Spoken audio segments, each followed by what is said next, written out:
All right, here we are. So I am trying to narrow down 8,000 images to approximately 150 or so. And remember, my guiding principle for how to choose photos for my photo book or photo zine is to follow my premise. And basically, it's the organizing principle. It's the big idea or the theme that this book is going to have.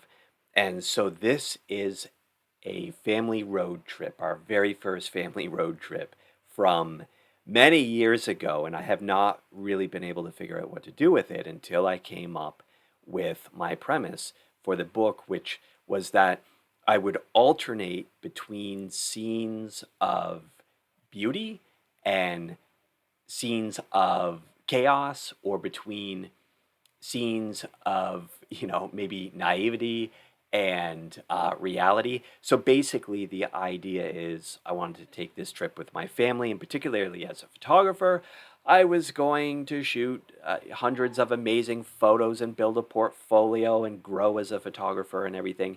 And it turned out to be very difficult to travel with a 2 year old and a 4 year old. And there were a lot of reality checks along the way. And I thought, you know what? I actually want to create this is probably going to be like a fold out zine with a lot of kind of scraps and odd size pages worked into it. And I really wanted to reflect the difficulties of the trip, or maybe not even the difficulties. I'm not even sure that you'll really be able to see how difficult it was, but you'll be looking at pictures like, as I'm scrolling through, you're probably looking at some of these pictures going like, this is not exactly book worthy or zine worthy. And that's the point. So much of it wasn't. It was so difficult. So then basically, what I do now with my 8,000 photos imported into Lightroom is I go through and I just flag the photos that really just have any value at all, even if I won't use them for the book. It's just like, oh yeah, that's kind of a nice photo. So that's what I've done. And I got it down to approximately 800 photos. So about 10% are keepers, but certainly not printers. And then, as you can see here, what I did is I went through and many of them are highlighted in yellow.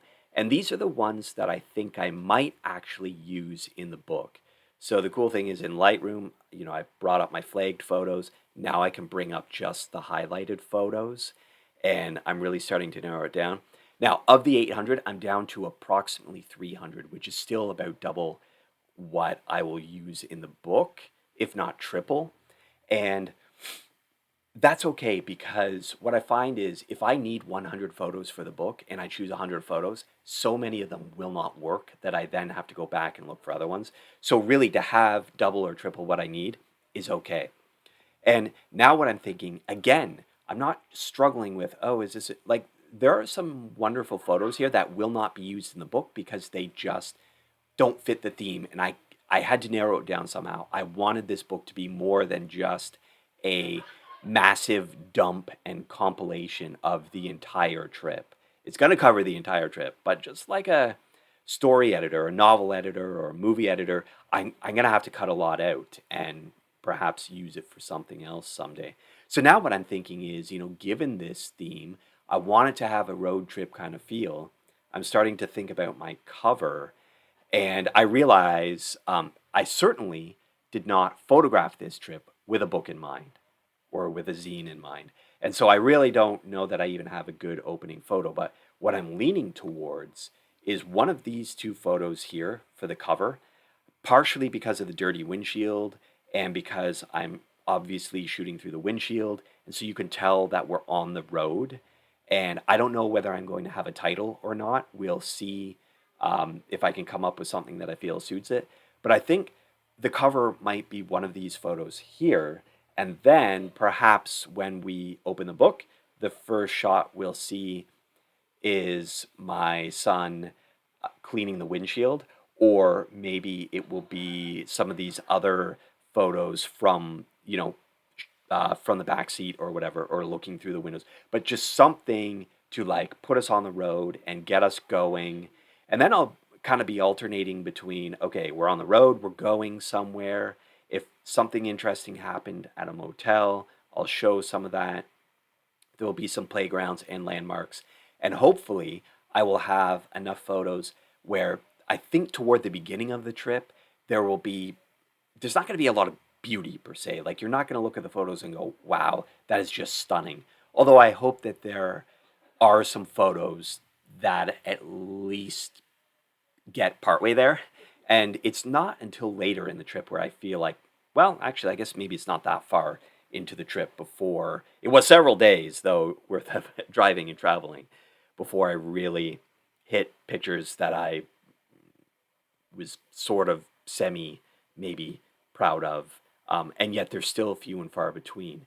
So the whole time I'm looking at these pictures, I'm envisioning what this book could be, how I'm going to work in the chaos and the beauty. I will have some fold out pages, kind of panoramics and triptychs and stuff like that, where hopefully as you unfold it, maybe it goes from the chaos of lunchtime to, I don't know, maybe there will be some you know beautiful type landscape or seascape photos, and it will just sort of alternate between chaos and chaos and art, the chaos of kids playing and eating, and then something that at the very least I'm attempting it to be artwork, whether or not it's beautiful.